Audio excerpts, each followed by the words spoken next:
On est sur le site de Lumini, site classé. Tout est limité ici, la hauteur, la largeur, le bruit, etc. On est en milieu hospitalier, milieu médical. C'est l'entrée des Calanques et c'est un site qui se voit énormément depuis le col de la Gineste.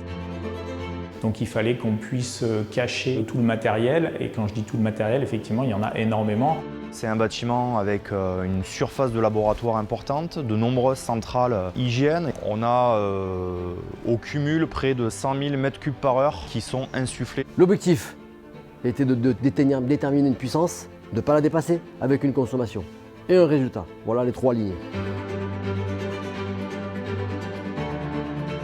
On a des petites salles de 4-5 mètres carrés jusqu'à des salles d'une trentaine de mètres carrés.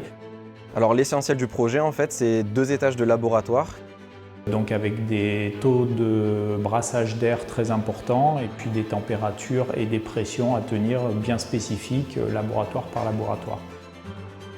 La particularité dans les salles propres en général et dans les laboratoires, c'est le niveau de qualité d'air et la faible concentration de particules à maintenir pour maîtriser les risques de contamination.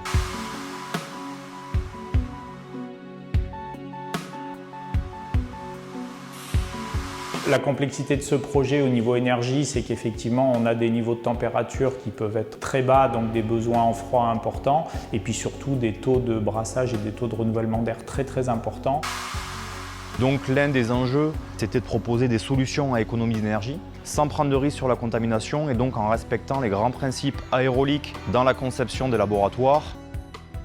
Et donc on a essayé au maximum de récupérer cette énergie, donc sur la partie laboratoire en fonctionnant plutôt sur les centrales hygiène avec des systèmes de caloducs, des batteries à eau glycolée qui permettent de la récupération d'énergie. Le premier travail de Francer, ça a été d'accompagner la maîtrise d'œuvre, le bureau d'études ADRE dans la définition des besoins. On a ensuite accompagné en phase d'exécution la société Energem dans la sélection du matériel avec toutes les contraintes architecturales.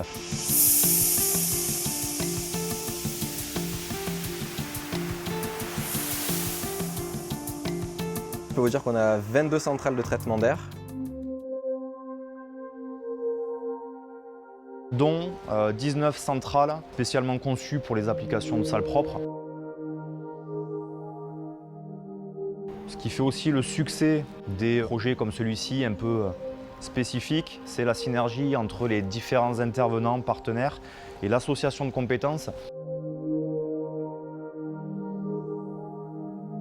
On se base sur les notes de calcul et les normes. On essaie de faire en sorte de faire travailler tout le monde en synergie pour en fait arriver aux objectifs du dossier. Quoi que vous fassiez, c'est histoire d'homme, de confiance, de synthèse et de collaboration. Quoi que vous fassiez. On est arrivé à ce beau projet qui est en cours de livraison.